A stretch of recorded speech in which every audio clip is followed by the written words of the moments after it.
Assalamualaikum warahmatullahi wabarakatuh. Kembali lagi dengan Bapak di sini.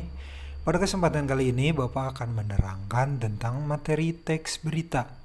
Nah, dari mulai nanti pengertiannya, kemudian struktur, kemudian kaidah kebahasaan, unsur-unsur teks berita. Nah, beberapa hal tersebut akan Bapak bahas. Namun sebelum itu, Bapak akan membahas tentang keadaan sekarang di dunia globalisasi seperti sekarang. Berita itu gampang sekali ditemukan, baik itu dari media cetak ataupun media digital.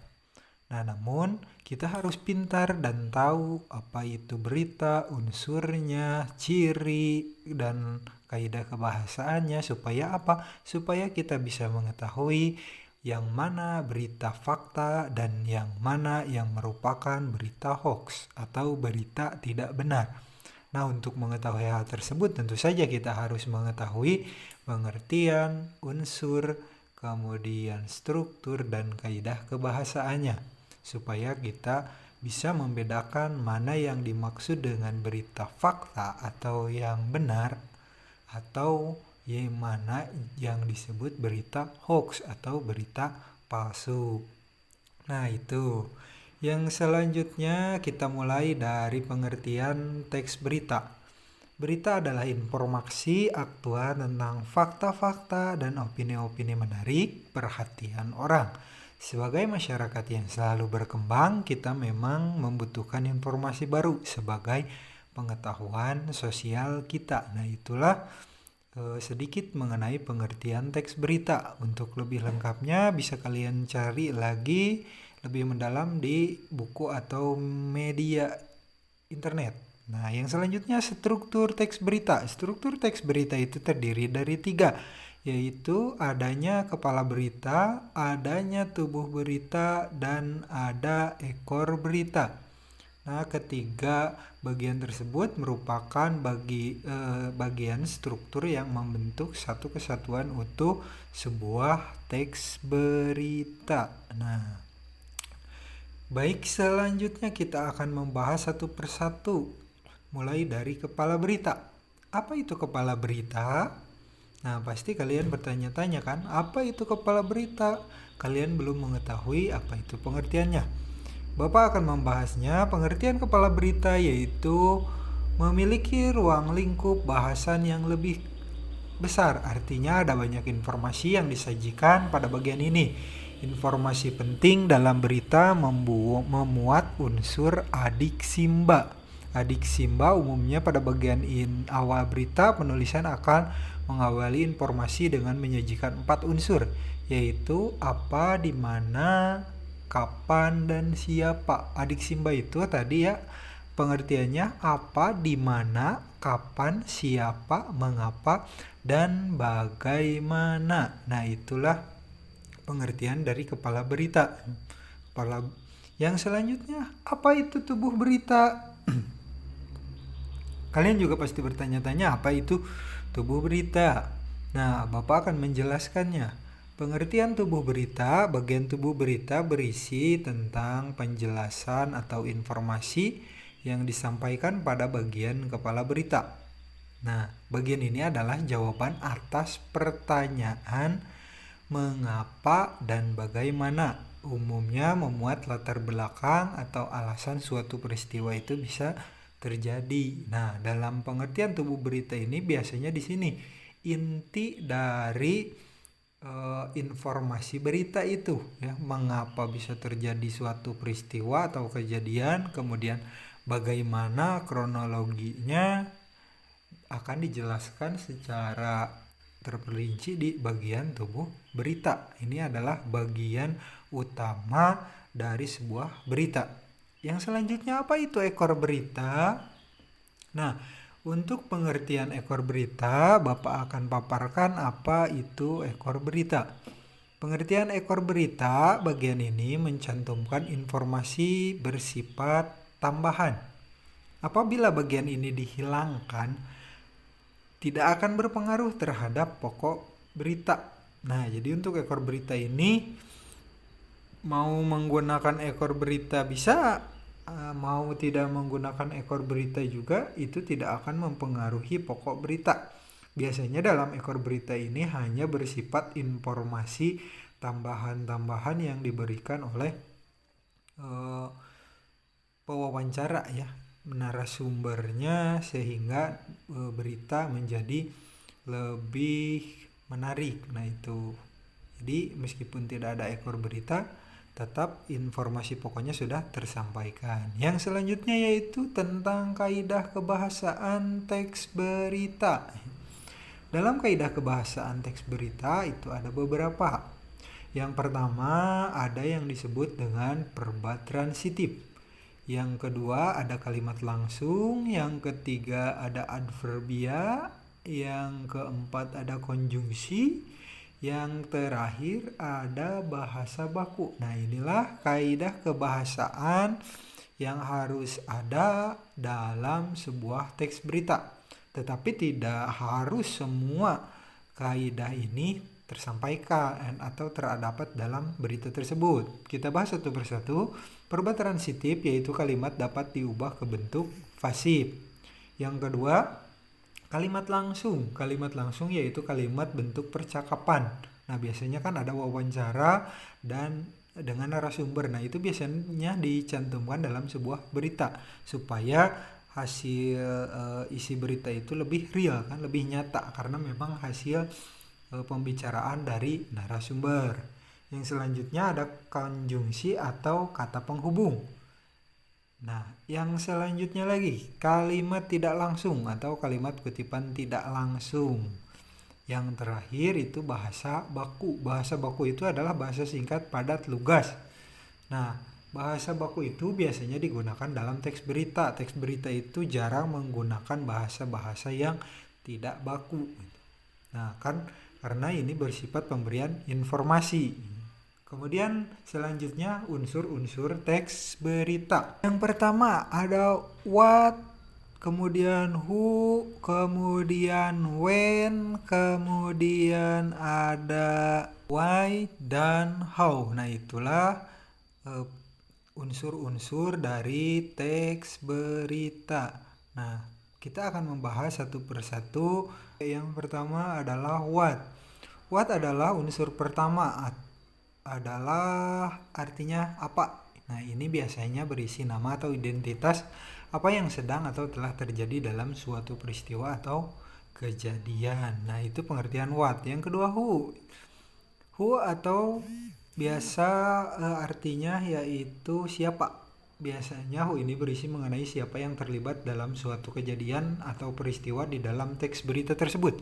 Selain itu, who juga biasanya menyebutkan siapa tokoh utama yang menjadi sorotan dalam berita tersebut. Who. Yang selanjutnya where. Unsur teks berita selanjutnya where atau di mana.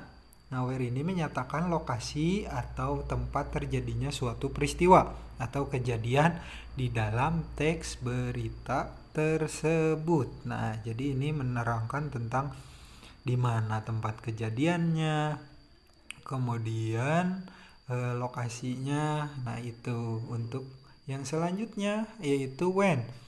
When di sini yaitu kapan. When berisi waktu dari kejadian atau peristiwa yang sedang atau telah dilaporkan di dalam teks berita. Nah di sini waktu itu kan bisa hari, bisa jam berapa, kemudian di siang hari atau di pagi hari, di malam hari dan lain sebagainya. Unsur selanjutnya yaitu why. Why itu mengapa. Alasan apa yang membuat peristiwa terjadi. Nah, unsur ini biasanya mencakup detail mengenai penyebab dari suatu peristiwa tersebut terjadi. Jadi di sini memaparkan apa penyebab dari peristiwa yang terjadi. Yang terakhir itu adalah how. How itu artinya bagaimana. Nah, dalam syarat kelengkapan terakhir itu adalah how, yang mana berisi mengenai bagaimana keadaan atau proses terjadinya kejadian suatu peristiwa tersebut. Nah, itu untuk pengertian how. Untuk selanjutnya, silakan kalian perhatikan contoh berita berikut ini, kemudian nanti akan ada tugas yang harus kalian kerjakan. Oleh karena itu, tolong perhatikan dengan baik contoh teks berita Dan berikut selanjutnya ini. pemirsa, kami akan bergabung bersama rekan kami Denny Irwansyah di Malang, Jawa Timur. Denny, apakah gempa yang berpusat di Jember ini juga terasa hingga di Malang? Baik, selamat siang Stefani. Saya koreksi bahwa saya berada di Lumajang, Baik. Jawa Timur. Baik. Betul. Baik, apakah terasa di Lumajang gempa yang baru saja terjadi di Jember? Betul. Meskipun ini di Lumajang dan gempanya berada di Jember, namun gempa yang terjadi pada pukul 1:07 tadi cukup terasa di sini. Bahkan tadi saya sempat merekam warga yang berhamburan keluar dari rumah maupun dari warung-warung karena di sini adalah daerah yang dekat dengan Gunung Semeru, dan momen-momen beberapa hari ini membuat warga lebih waspada dan tahapan-tahapan mitigasi telah dilakukan oleh warga. Demikian.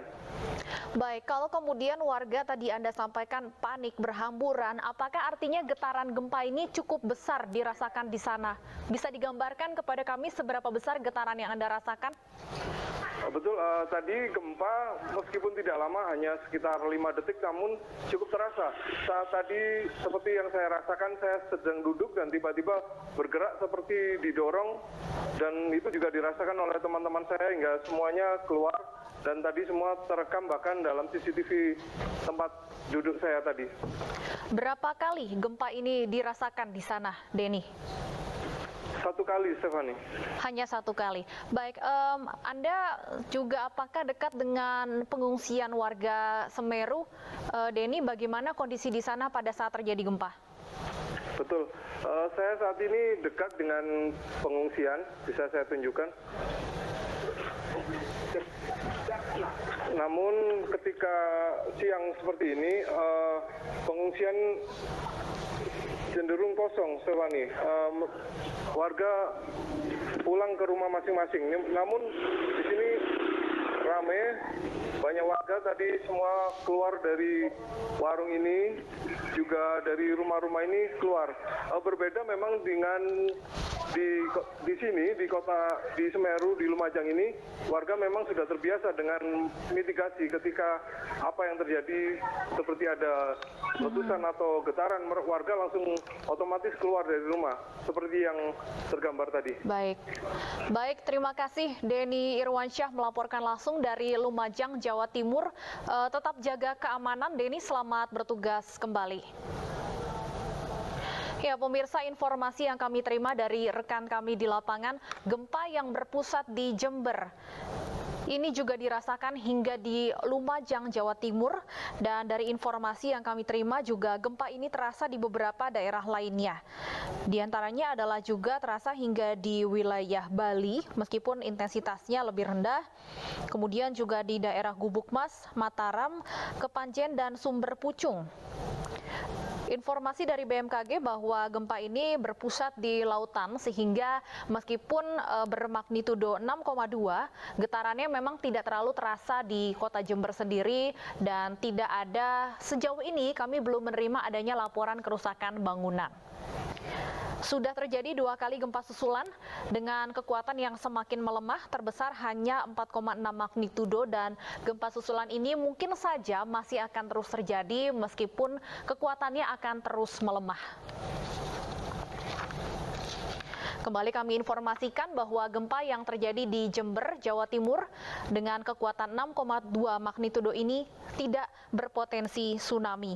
Dan tadi sempat dikoreksi oleh Kepala BMKG bahwa informasi awal kekuatan gempa 6,2 namun dikoreksi menjadi 6,0 atau 6 magnitudo gempa yang berpusat di kota Jember, Jawa Timur ini.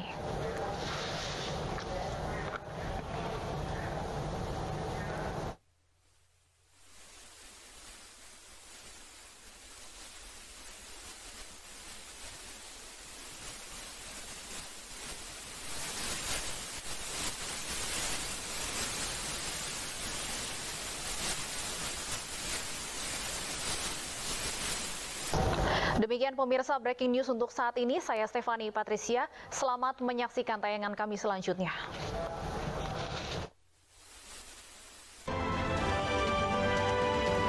Baik, setelah menyaksikan tadi contoh berita, silakan sekarang kalian tugasnya menelaah struktur dan kaidah kebahasaan teks berita. Silakan nanti kalian kerjakan, kemudian coba apakah kalian paham atau tidak. Nah, itu saja. Selamat mencoba.